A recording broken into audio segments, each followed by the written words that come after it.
I'm And sorry. it's okay. I'm very, really pleased to introduce Terry Bertholet to you. She has a social worker background and a legal background and has run hospice programs in Mississippi. She comes to us from the Department of Human Development and Family Sciences, which was Human Development and Family Relations back in my day at UConn. So we're very pleased to have people from that department. So many people from that department are concerned with issues of aging. And as someone who doesn't have long-term insurance, I am very interested to hear about hospice programs. Terry? Thank you very much for that kind introduction. Let's see how things work. I'm going to share my screen.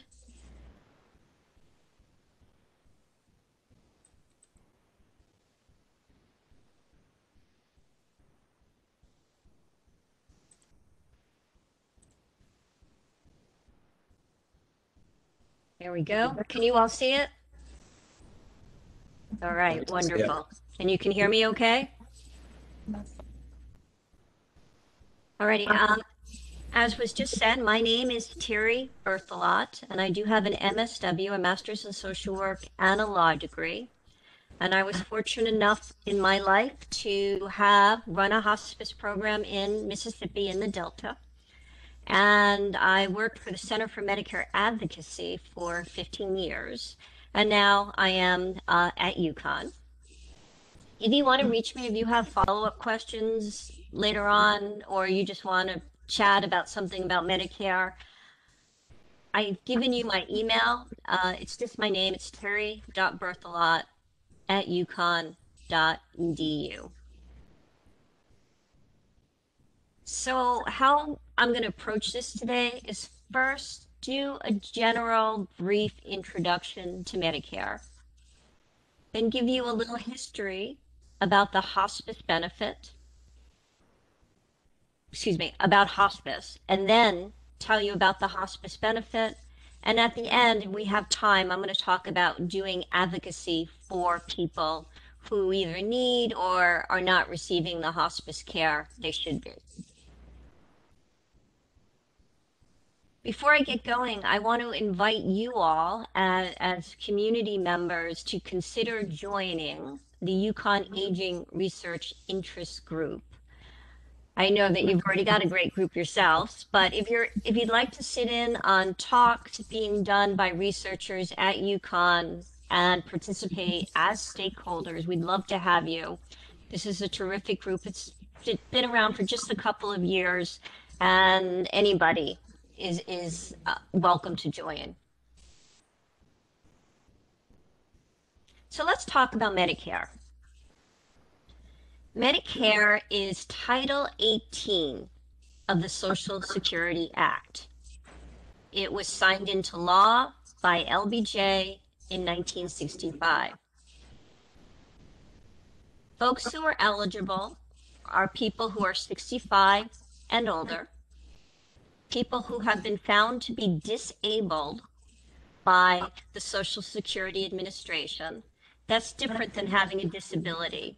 To be found disabled is to be found not able to engage in work as an employee, in productive employment. And people who have end-stage renal disease. So there are three categories of eligibility for Medicare.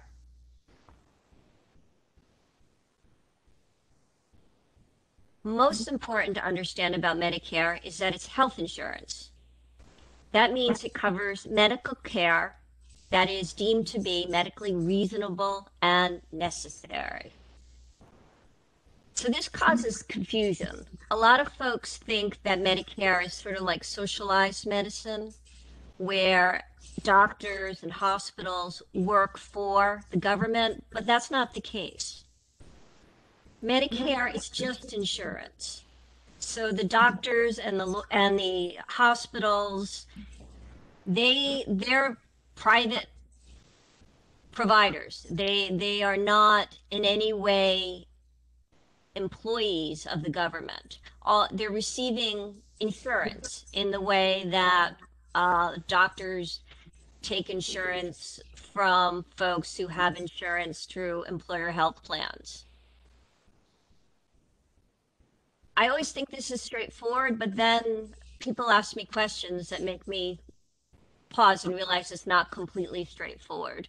For instance, my mom, who was a nurse at the beginning of Medicare and throughout her career as a supervisor and leader in the health field, once called me to complain that Medicare didn't pay for funeral costs. And I said, well, Mom, funeral costs aren't health care. So she hadn't thought that through. A lot of people don't think that through. Other things, for instance, like an access ramp to a house if somebody needs a wheelchair, that's also not considered that's not medical equipment, and that too is not covered. But things like hospitalizations, doctor's visits, ambulance transportation, chemotherapy, those sort of things are considered medical and are paid for by Medicare.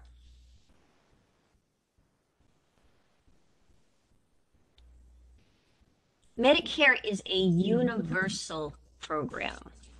This means that there are no income or asset requirements. So as long as you fit into one of the three categories, that is, you're 65 or older, you've been found to be disabled, or you have end-stage renal disease, regardless of how rich you are, you could be part of the 1%. You're eligible for Medicare. Medicare will pay for your health care. So it's important to distinguish it from Medicaid. Medicaid is Title 19 of the Social Security Act, and it's an anti-poverty program. It pays for the health care of people who have limited income and assets. That means they're under-resourced. So it is not a universal program. Medicare is, Medicaid is not. The other thing to note is that Medicare is administered by the federal government. What that means is, regardless of where you are in the country, the benefit is the same. Alabama, Alaska, Arizona, Arkansas, all the same. Medicaid, on the other hand, can vary from state to state and does vary from state to state. There are some people who are referred to as dual eligible who have both Medicare and Medicaid. These are folks who have fallen into one of the three Medicare categories, but are also under-resourced, meaning they have limited income and assets. To be honest, though of course it's not great to be under-resourced, in terms of insurance, being dual eligible is pretty excellent because Medicaid, unlike Medicare, pays for long-term care. So if somebody were to need care in a nursing home, Medicaid would pay for it. Medicare does not. I'm going to stop and see if there are any questions so far. I have a quick question. Why did they specifically carve out end-stage renal as a Medicare qualification? That's an excellent question. You'll note that it's the only disease-specific category. And what happened is all of a sudden dialysis was available.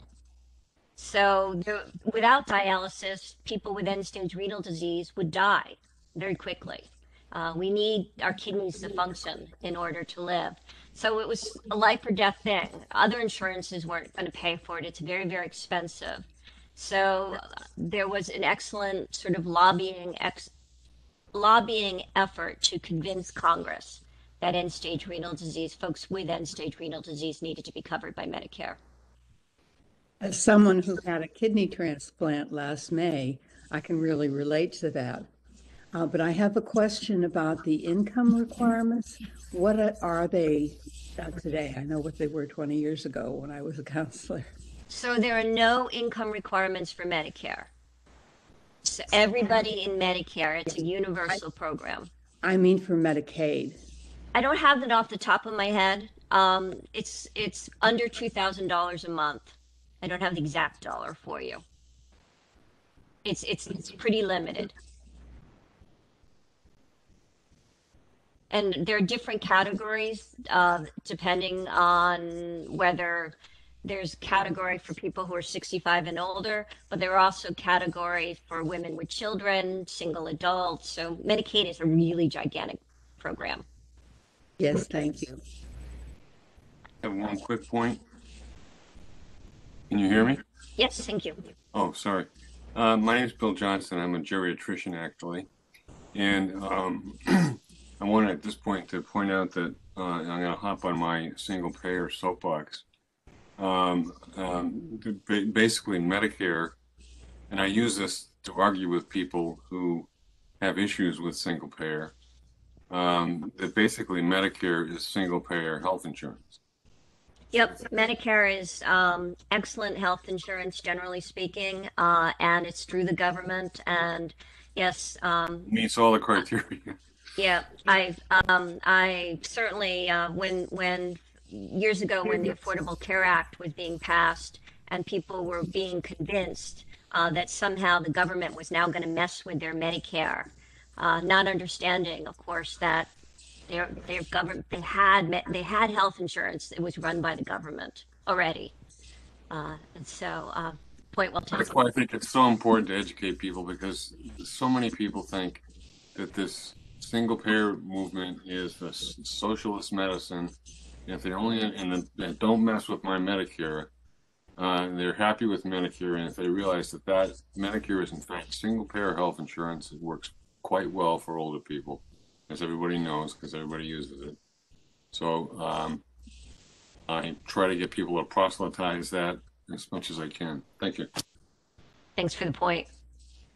Any other questions? Yeah, just to follow up on that, and maybe you're going to get to this, but Medicare pays about 80% of the cost for those of us who are over 65. So you need something else. Could you just elaborate on that a little bit? Sure. So there's so again, this is not a talk about Medicare. So I haven't slides about this, but I'll answer that. Sorry, if you want. That's okay. I'll answer it quickly. So there's Medicare Part A, there's Medicare Part B. Medicare Part B, Medicare pays 80% of the Medicare approved amount. So if the Medicare approved amount is $100, then Medicare is going to pay $80. What people generally do is have a Medigap policy, which are standardized to fill in that 20%. Alternatively, they have Medicaid. Medicaid will pick that up, in theory. And also people may have what's called a Medicare savings program, which will also pick up some of the cost sharing.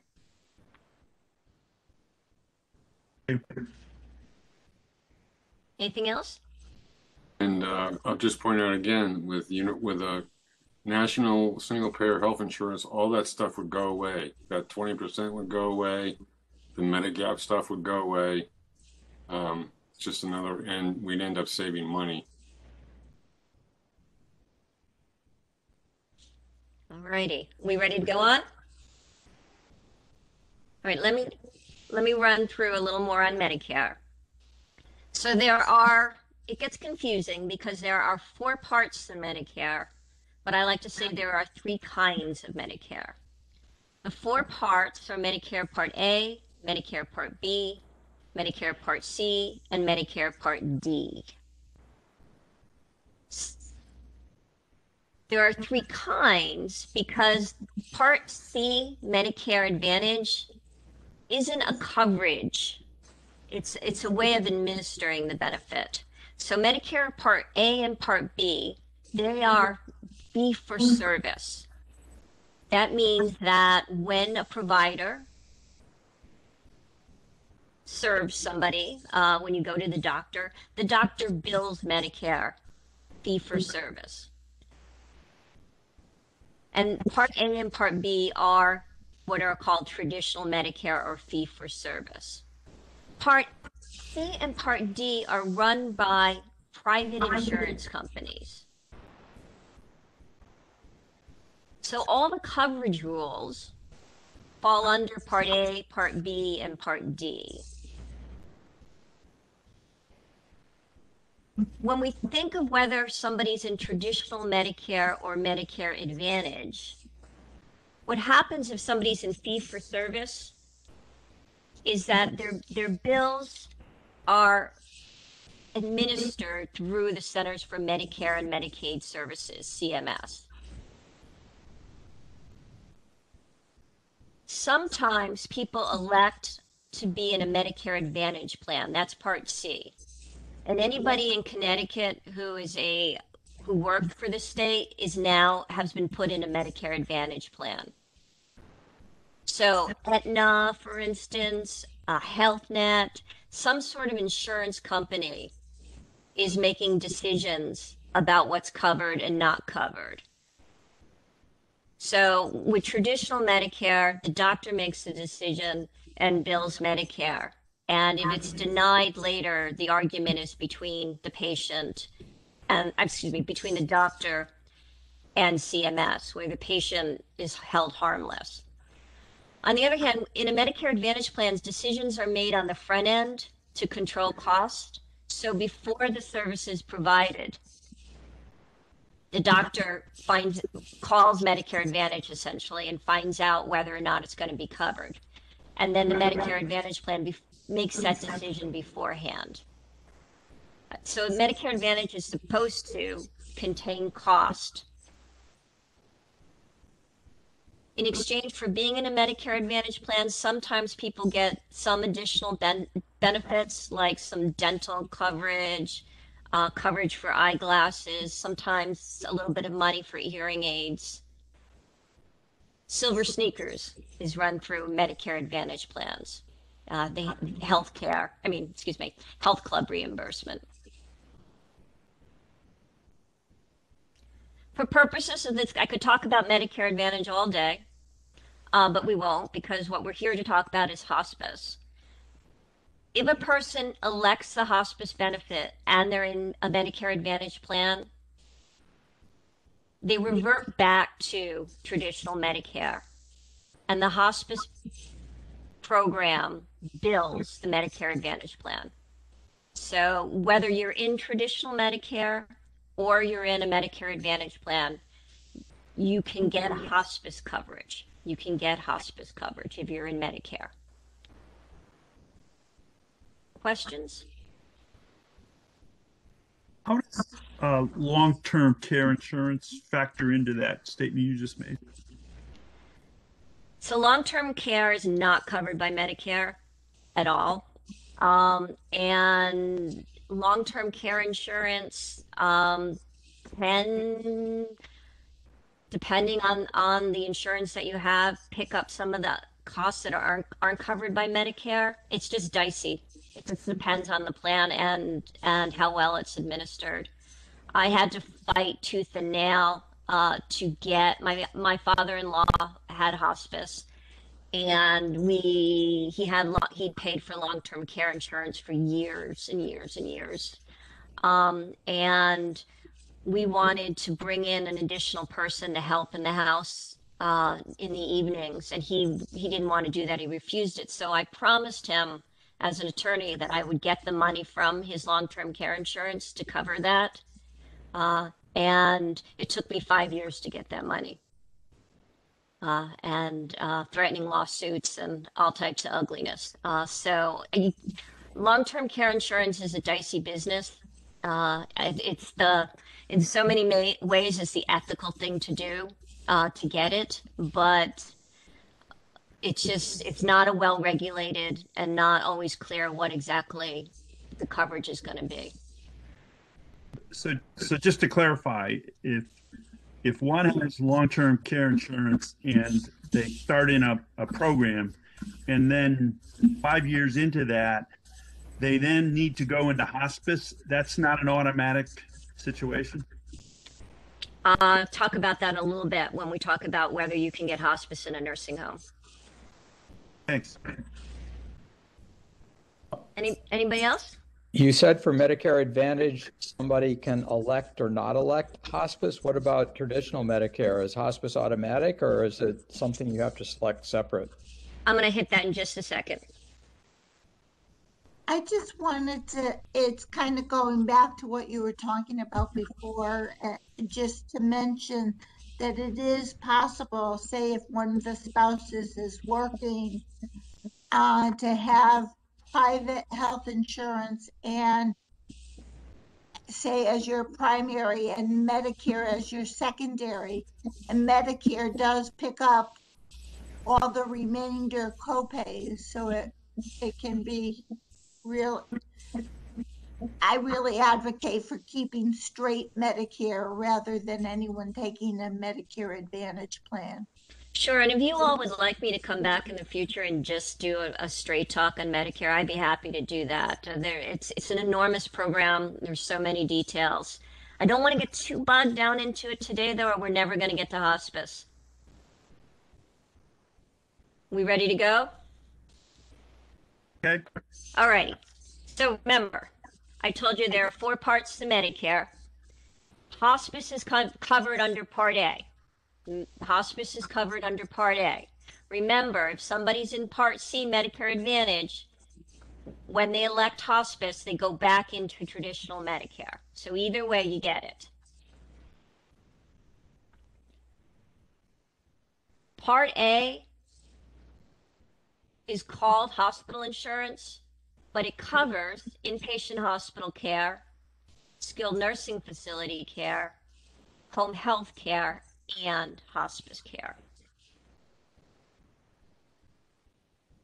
When we talk about Medicare, it's important to remember that it's a benefit we get from the law. So the benefits are laid out in the statute and the regulations. And there are also 2 hospice manuals that are important. There's, and you can look these up if you're interested. There's a Medicare Hospice Manual and a Medicare Claims Processing Manual. Questions before we move on? All right.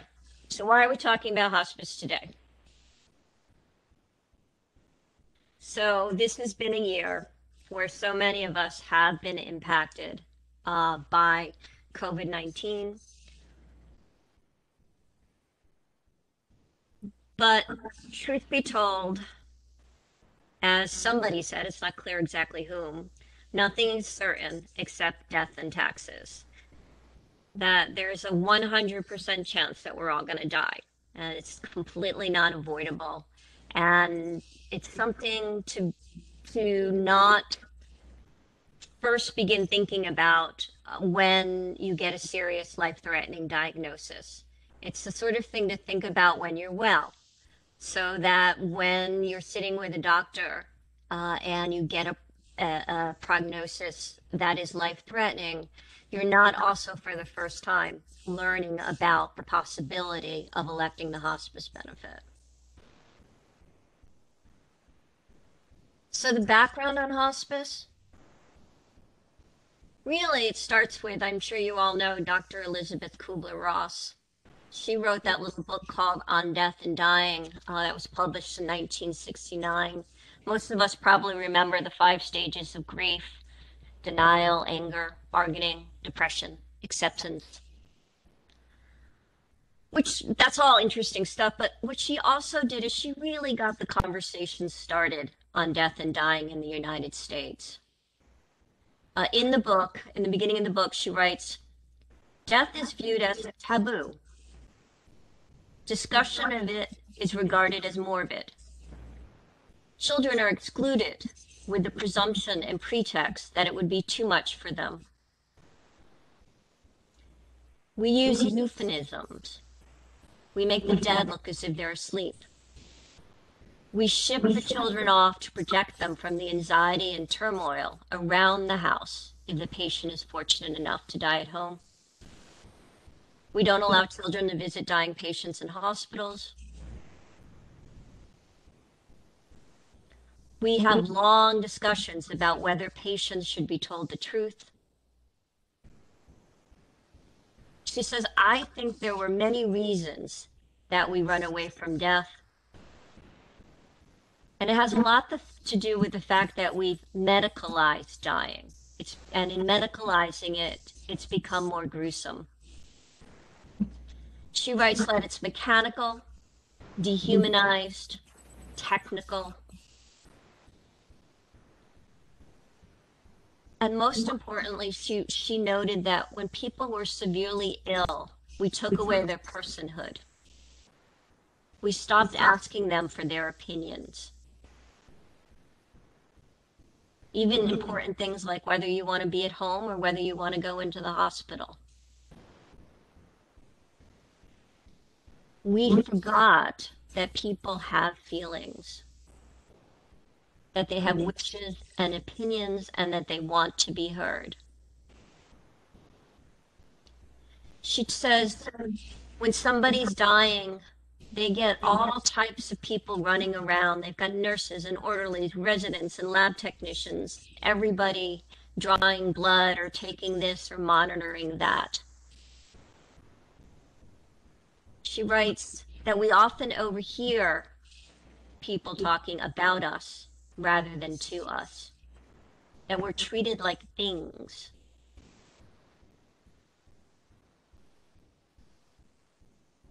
She says that we lose our personhood, and that we cry out for rest, for peace, for our dignity to be recognized. And instead we get infusions, transfusions, heart machines. And she says that we want just one moment where somebody will stop and talk to us, but everybody's just too busy. We want to be treated as human beings right until we die. So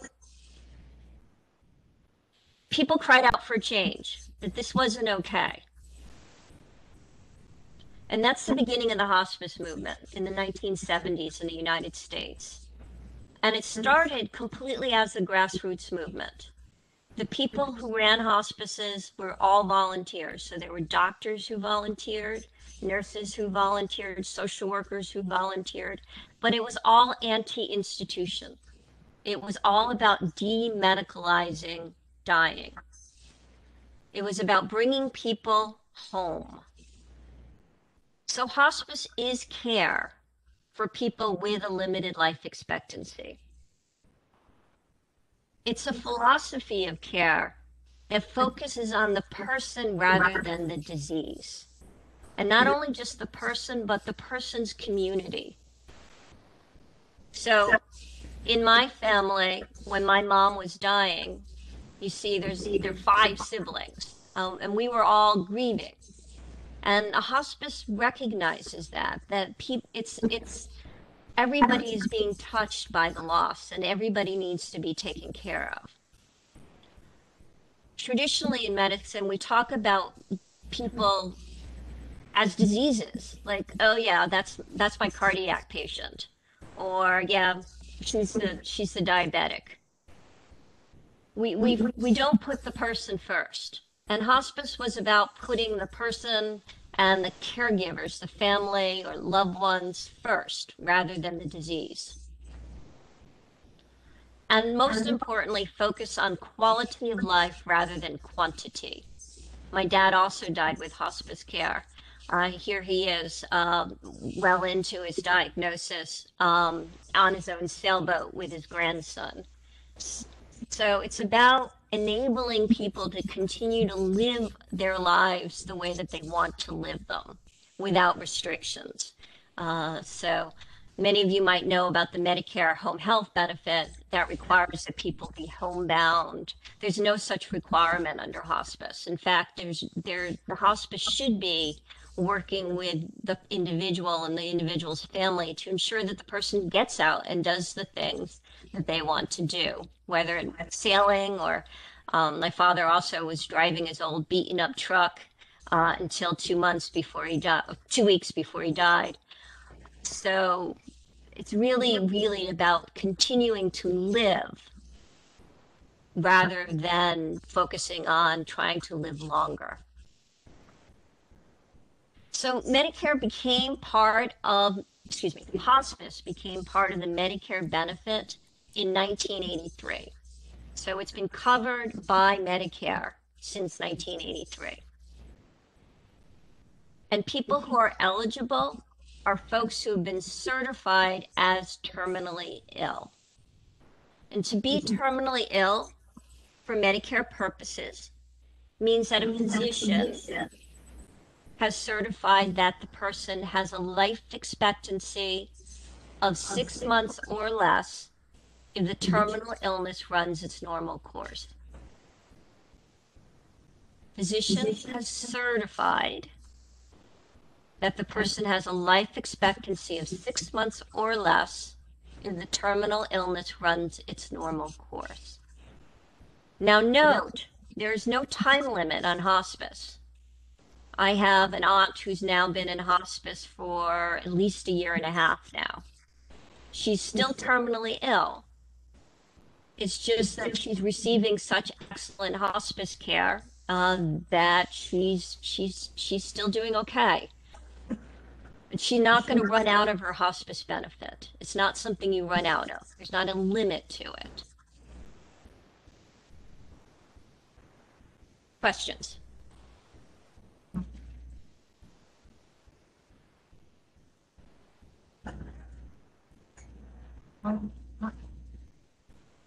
I'd like to ask, the patient has the right to ask for hospice. So the doctor has to certify, but a patient should feel hopefully empowered, especially somebody who knows about the hospice benefit, to ask the doctor if hospice will be appropriate. So often doctors are not trained or feel uncomfortable talking about death and dying, and fear that if they bring up a conversation about hospice, patients will feel like they've been abandoned, that there's no hope. So often the conversation does start with the patient or the family. When I was working for the Center for Medicare Advocacy, I often got phone calls from families where a mother, for instance, had been hospitalized several times in the last couple of months, was clearly declining. And I would take that opportunity to tell the family member about hospice and say, of course, I'm not a doctor, so I don't know what's happening, but it might be a good time to ask the doctor about the possibility of hospice care, because it is a robust benefit, and folks often live longer with hospice care than without hospice care.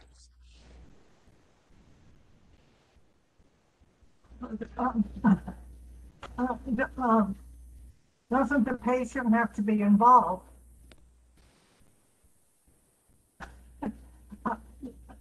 So the patient has to select the benefit. I'll talk about that in just a minute. Okay. Yeah, elect is the word. Any other questions?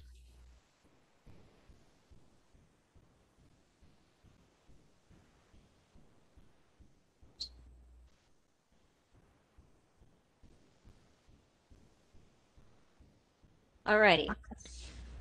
So for Medicare to pay for a person's hospice care, the agency providing the hospice must be Medicare certified. This means that it is complying with the conditions of participation, with the regulations. So it's doing all of the things necessary for Medicare to pay it.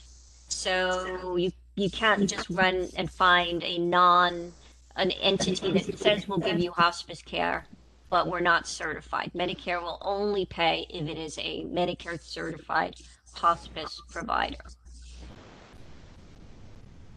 Now, to Susanna's point just a moment ago, in order to get hospice care, either the patient or the patient no longer has capacity, the patient's authorized representative must sign something called a hospice election form.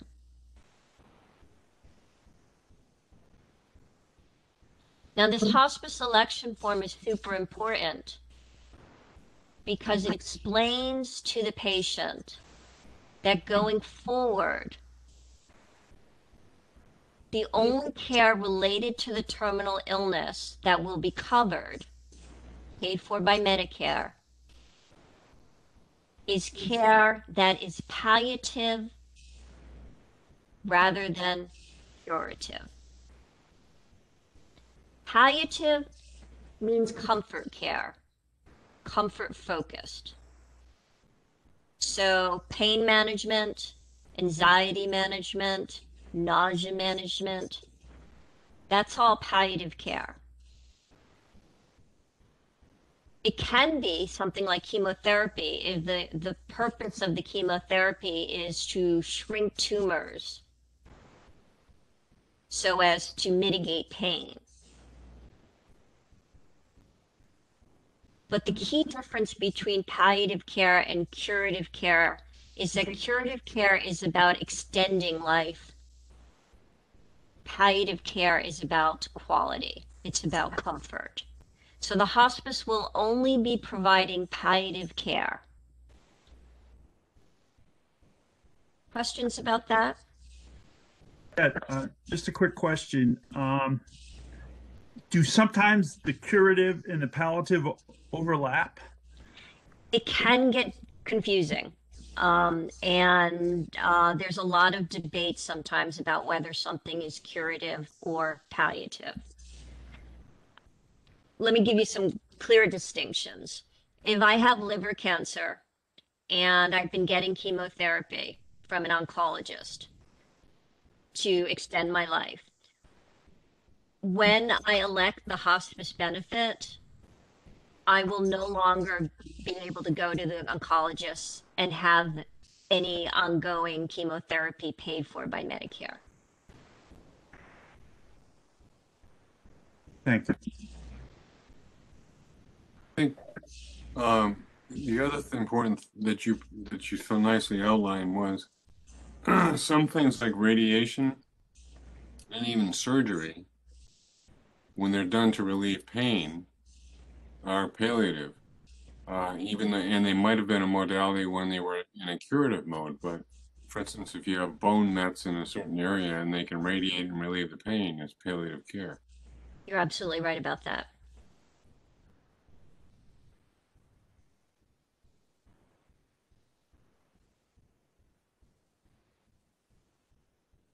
Just one other, it's more of a statement, but we were able to do this for my mother, which is people don't always realize that a person can be in a nursing home and stay in the nursing home and still get palliative care through hospice. I'll get to that in just a minute. Thank you. Any other questions? All righty. So the hospice election form. So key to this for people to understand is that they are in fact waiving coverage for curative treatment of the terminal illness, and that they will no longer be able to get that. But key to this is noting that this is diagnosis specific. So it doesn't mean you can't get any curative treatment. So back to the liver cancer example. Medicare is not going to pay, if once I elect hospice, Medicare is not going to pay for curative chemotherapy. But being a small woman, I am prone to hip fractures. And so if I happen to have elected hospice and have a bad fall and break my hip, Medicare, even though I've elected the hospice benefit, will pay for treatment of that broken hip. That is, if necessary, hospitalization, surgery, subsequent care in a skilled nursing facility. That's all distinct from the liver cancer. Questions about that?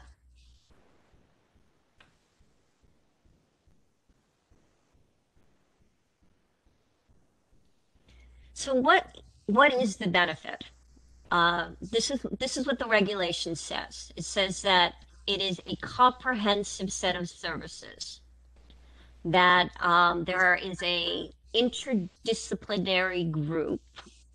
So that means that there's usually a doctor, nurses, there should be a clergy member of some sort, somebody who's in charge of looking at spiritual care, social worker involvement, that it is holistic in its approach, and it's supposed to not only be focusing on the needs of the patient, but on the patient's family. This is unique in Medicare, to be focusing not just on the patient, but on the family as well.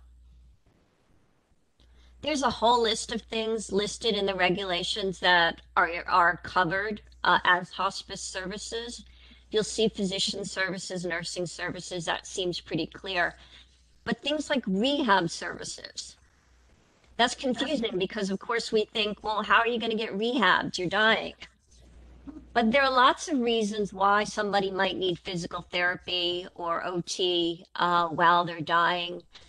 You might imagine somebody who's getting increasingly weaker, whose daughter is getting married next month, and who wants to be strong enough to walk down the aisle.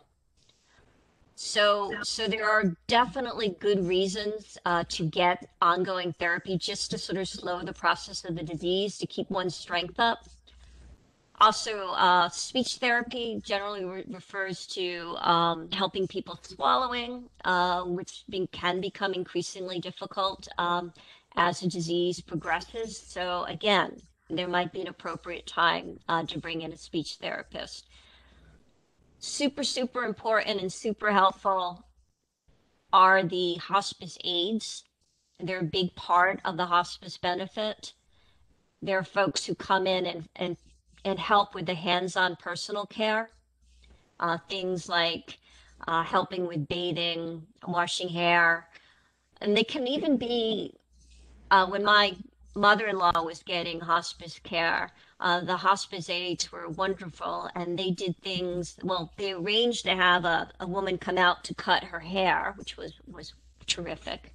But the other thing is they did her fingernails, they put lotion on her legs. They just really valued her as a human being. And now it's a big part of how this benefit differs from the home health benefit, where everything is about getting the person, is about the disease, whatever the illness is, and getting the person back up on their feet as quickly as possible.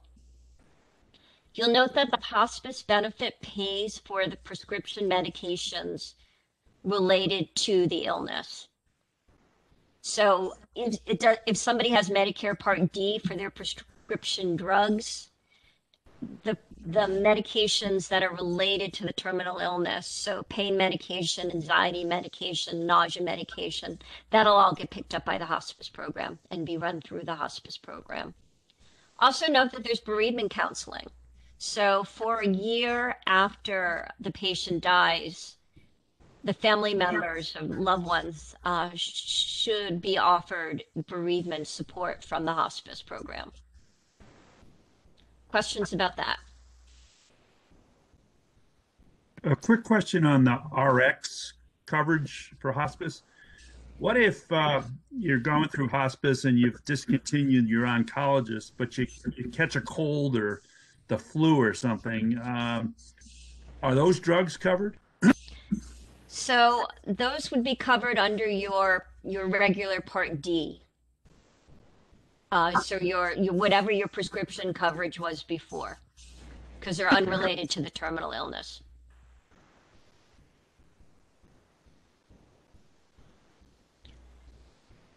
So pursuant to the regulations, hospice patients have very specific rights. And these rights are supposed to be given to the person both verbally and in writing in a language and manner that the patient understands. Most importantly, that includes effective pain management and symptom control. Effective pain management and symptom control. Also important is that the patient and the patient's family have a right to be involved in the development of the plan of care. So patients should be able to ask for additional services or changes in medication that they should be, doesn't mean they get to override every other concern, but they are in fact supposed to be part of the interdisciplinary group that is figuring out what is best, what is most important, what will enhance that person's quality of life. Super important is the right to choose one's own attending physician. Every hospice program has a hospice director, and folks are encouraged to choose that person to be their attending physician, which most of the time works out just fine. But I always say that if you have a long-term relationship with a doctor, a community physician, you're attending, that you ask that doctor to continue to act as your attending physician. And that's because, unlike the director of the hospice, who has an interest in the hospice, in their bottom line, so to speak, the attending physician, your community physician, is only interested in your well-being. So it's somebody who's got the medical knowledge to go to bat for you. For instance, if your pain is not being adequately managed, to argue for a change in medication, or even maybe a change of how the medicine is being administered. Somebody who's not worried about how much it's going to cost the hospice. Questions about that?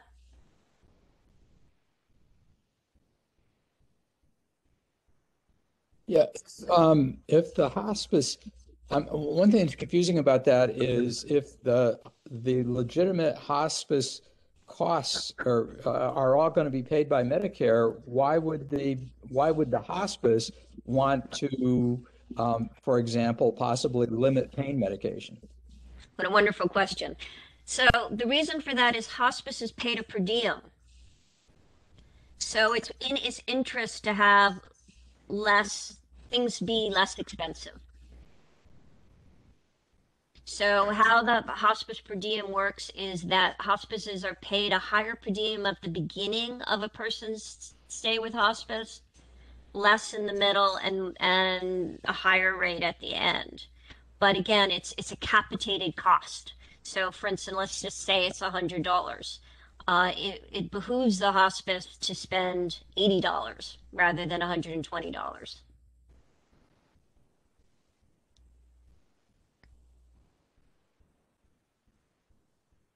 Anybody else?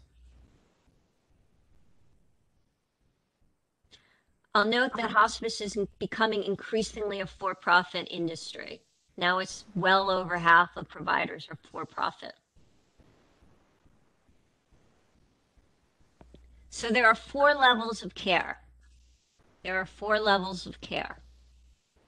This is where people get super confused by the hospice benefit. So by level of care, what that means is the hospice will bill the Medicare for a particular kind of care and get paid according to how they're billing. So most people, most of the time, who are receiving hospice care are receiving what's called routine home care. That means that the hospice is getting that daily rate and the care being provided is intermittent. That means throughout a week, nurses come on a schedule, aides come on a schedule, social workers come on a schedule. And generally, the care is being provided where the person lives.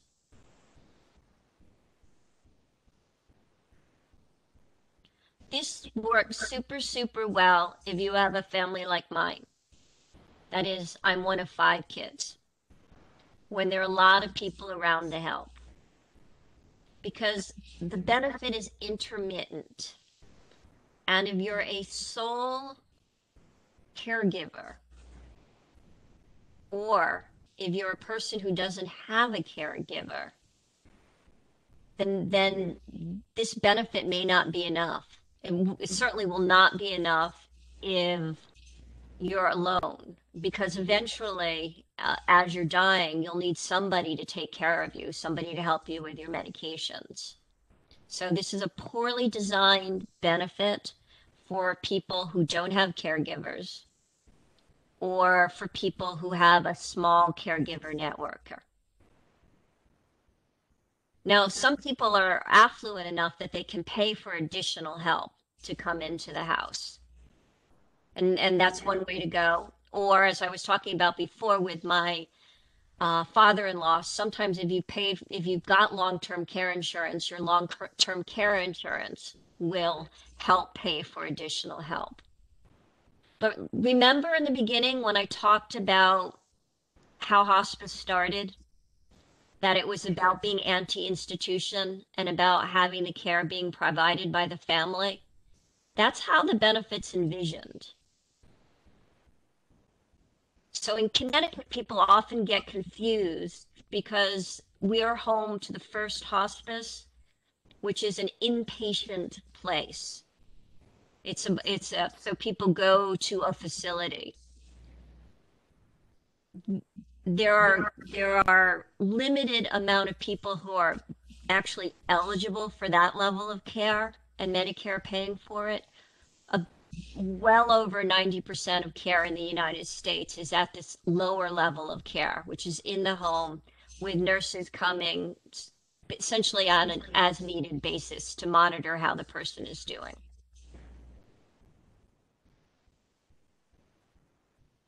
This kind of care can be provided in a nursing home.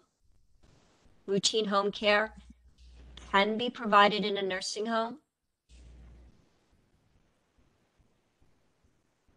But the Medicare benefit is only going to pay for the hospice care, not the room and board.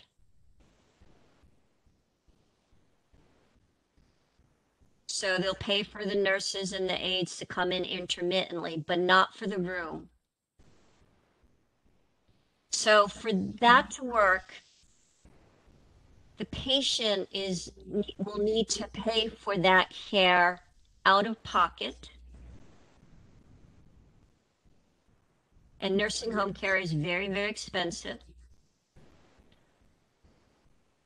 Or alternatively, if the person has Medicaid, Title 19, Medicaid will potentially pay for the residential care.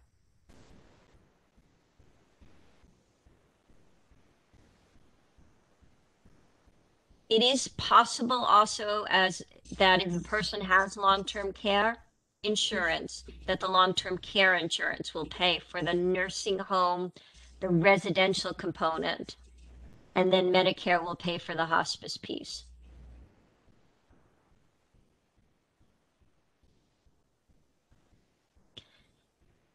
The thing that can really trip you up, though, is that not all nursing homes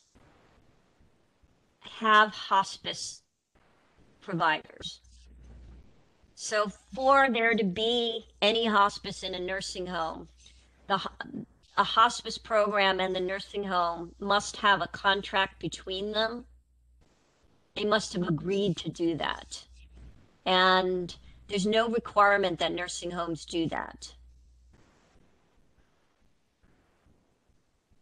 If the contract exists, it will say that the hospice will be providing the professional care having to do with a terminal illness.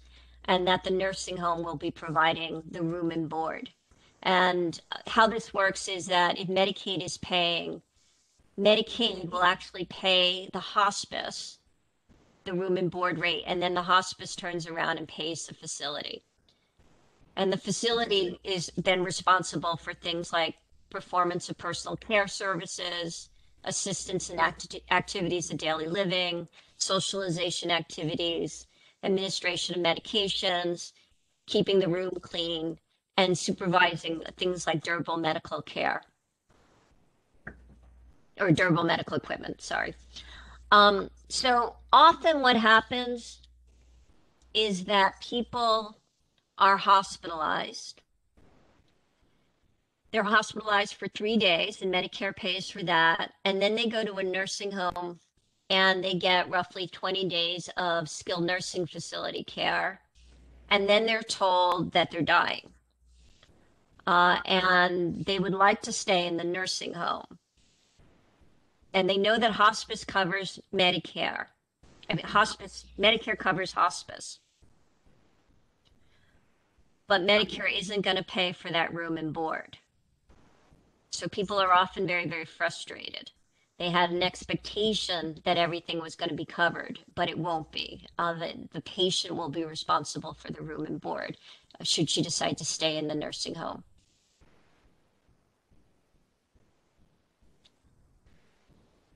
The next level of care is called continuous home care. This is available only during a period of a medical crisis. When there's a medical crisis going on in the home, the hospice can be paid up to 24 hours. They switch to an hourly rate and they bill for an hour of care. And they just stay with the family through the crises. So we had a period of time when my mom was dying where her pain was not being wasn't mitigated. So the nurse stayed all day getting her pain under control. And once they pass the 8-hour threshold, then they shift how they're billing to continuous home care. This is confusing because often people get on the internet when mom's on hospice, and what they're looking for is they want hospice to just stay with mom all the time. And they see this benefit. They see that continuous home care is covered by Medicare. And they see period of crisis and they say, well, mom's dying. That's a crisis. And for Medicare purposes, just dying is not a Medicare crisis. It has to be something where a nurse needs to be there to get pain or nausea or anxiety under control. So one example, when I was running a hospice program, we had a patient who had a form of cancer that had metastasized to his brain. And because of that, he had a day where he all of a sudden was as strong as Superman, but very, very confused and paranoid, and was actually sort of, in a sense, dangerous to his wife, his caregiver. So we, as a hospice team, had to go out there and stay there all day to get that situation under control and keep her safe and keep him safe. So it's a real crisis when this kind of care will be paid for by Medicare. Again, dying in itself is not considered a period of crisis. Another example one finds in the Medicare policy manual. It talks about somebody having increased periods of apnea and air hunger. So apnea is periods of time where somebody's not breathing, and air hunger is feeling like one can't breathe. And in their example, they also have the person experiencing vomiting and increased pain, decreased blood pressure, increased or decreased respirations. And in this case, the nurse spends 4 hours getting the situation under control. And then a hospice aide also stays out with the family. and then ultimately a social worker comes out and the nurse comes back out again. And then after the patient dies, the social worker stays with the family for another hour. So they get 8 hours total. At that point, the hospice will bill hourly for continuous home care. Questions about that?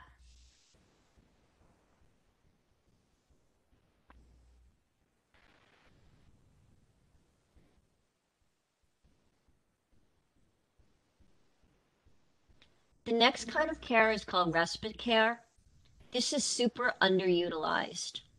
Less than 5% of hospice patients use respite care. Respite care is really for the family. For up to 5 days, the patient can be moved from the home into a nursing home or even into a hospital setting, some sort of inpatient setting, just to give the family a break. Examples might mean that when somebody might use respite care, again, just for a break, but also to go visit family in another state, to gather for a wedding or a graduation, or if a caregiver gets sick. That would be an appropriate time for respite care. Questions about that?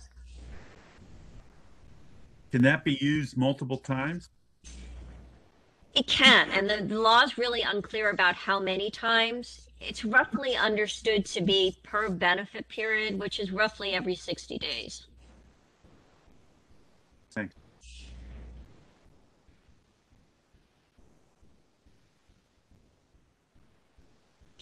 So the last level of care is called general inpatient care.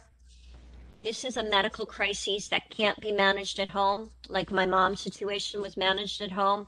This is when the situation is such that the person has to be brought into a hospital. So the hospice continues to be in charge, continues to be making the medical decisions, but there's something going on that needs hospital level of care. Questions about that? I'll say one thing. In Connecticut, what we often see is that people get treatment right up to the point where they're in fact dying. And when they are actually, when their body is shutting down, so that's called active dying, and they're in the hospital, often people get general inpatient care for just the last couple of days of their life.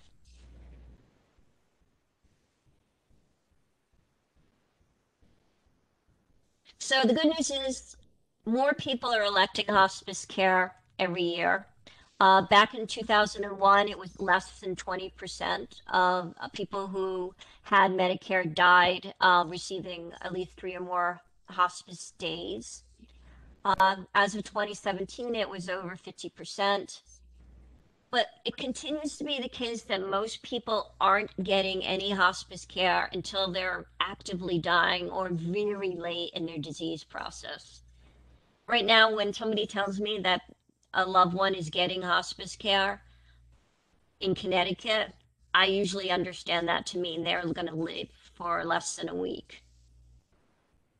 When in reality, as we talked about before, it's a benefit that's designed for people who have a life expectancy of 6 months or less. So why are people getting so few days? Well, it continues to be the case that death and dying are super difficult to talk about, and doctors are terrible at communicating about death and dying. They've been trained to keep people alive. They've been trained to conquer illness. They are not equipped at this very, very basic task, this very basic, very human skill about talking to somebody about having a terminal illness. As evidence for this, there was a study in 2012 where 69% of patients who had terminal lung cancer, meaning they would die from it, and 81% of patients with terminal colorectal cancer who were still receiving curative chemotherapy So they have terminal cancer. They're still getting curative chemotherapy. They thought they understood that the purpose of the therapy was that it would cure them. Their understanding of why the doctor was prescribing it was that it would cure them. Whereas the doctor's perspective was it might extend their life a little bit longer. So you say, well, what's wrong with that? And my response is that when we don't understand why we're getting treatment, we lose a valuable choice. I would never, ever, ever judge somebody for their decision to try to extend their life. That's a legal right. It's an ethical decision. It's perfectly noble. I'm not in any way judging that. But it's important that we know that that's what we're doing. Because often when we get curative care, it comes at an expense. There's some financial expense, and we're paying any kind of cost sharing.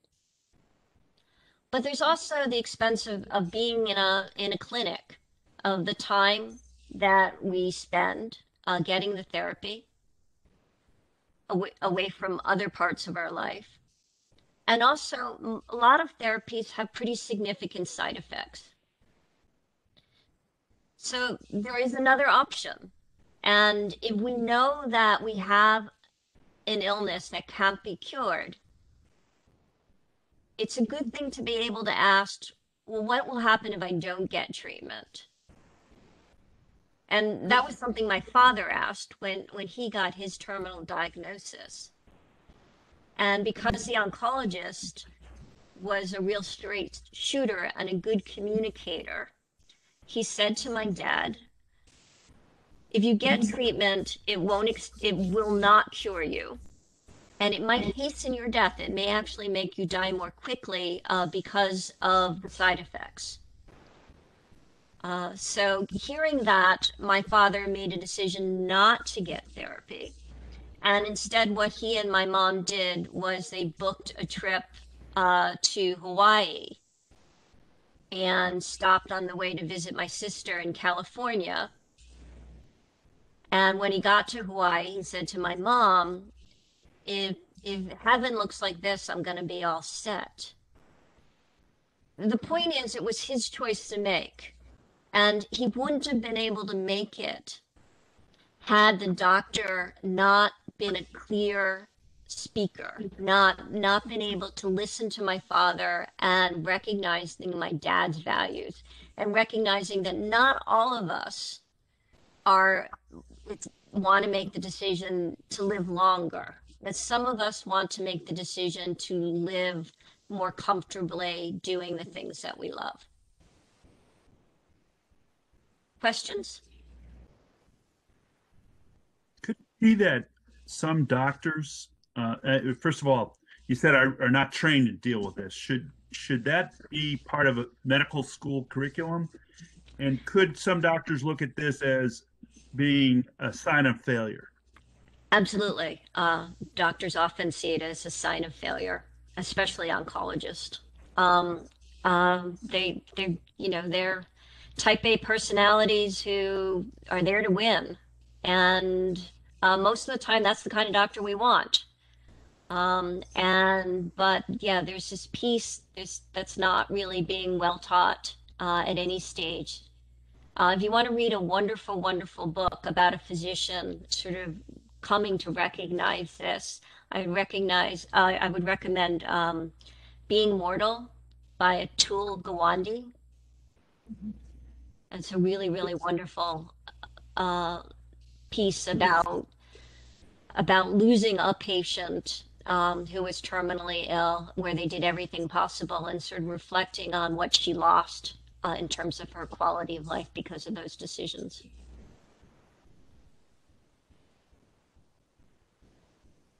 Anybody else? All right, I recognize that I'm running out of time very, very quickly, so I'm going to skip over a couple of thoughts and just say to everybody that the important thing to know about hospice is you are not stuck in hospice. That if you are unhappy with the hospice care that you're getting, you can revoke the benefit at any time.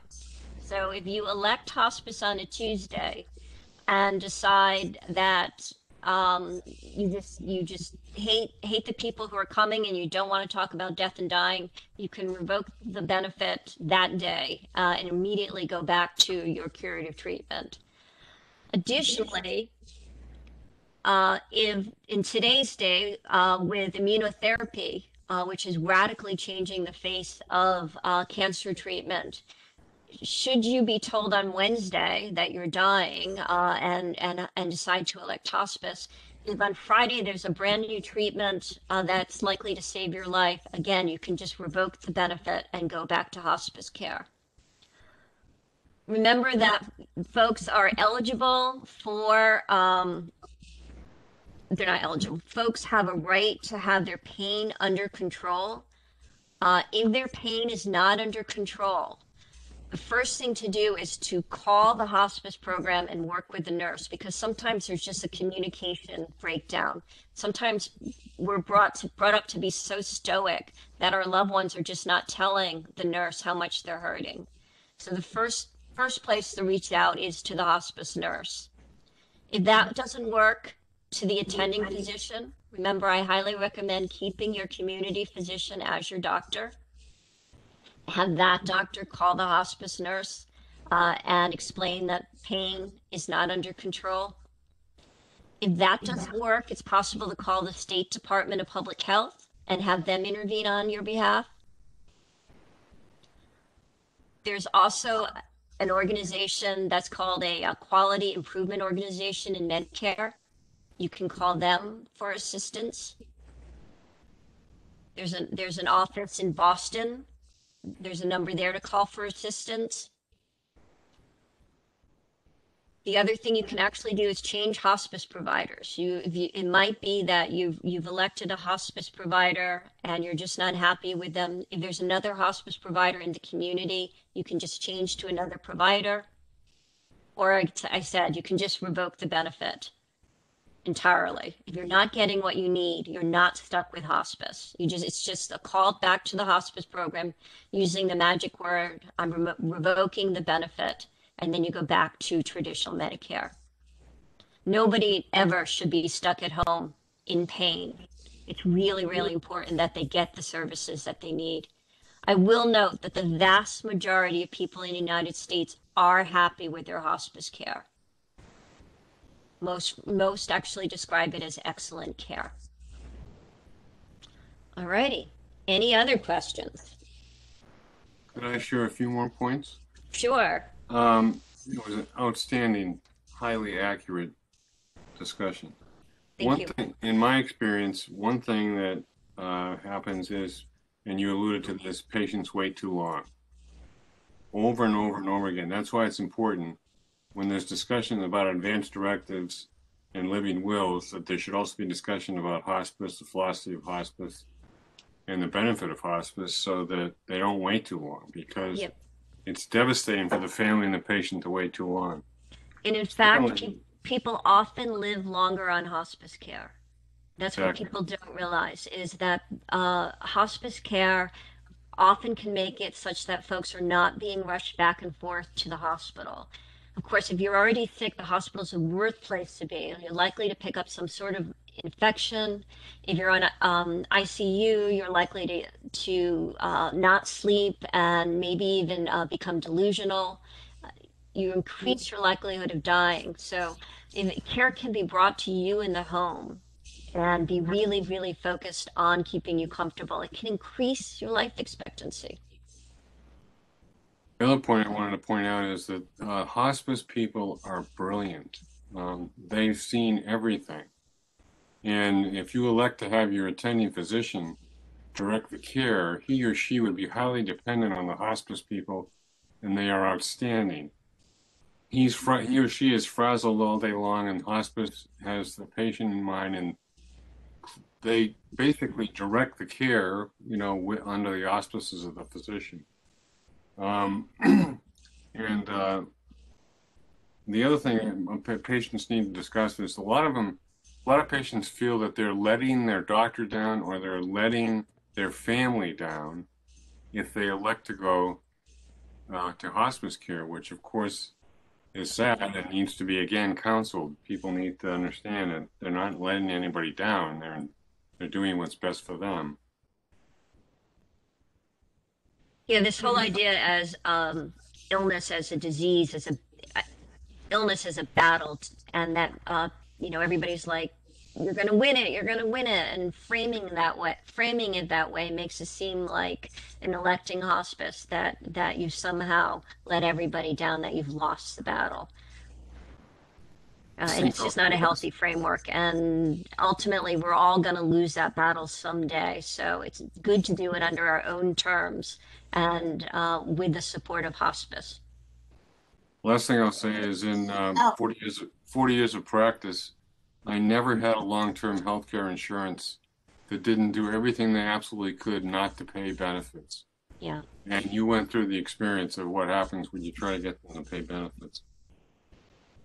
I have had, as an attorney, I had patients who did have good experiences, or I had clients who had good experiences. But again, because it's not a regulated market, and different insurance companies go out of business, others pick it up, brokers change. It's just really, really hard sometimes to get them to pay. And boy, they can ask for a lot of paperwork.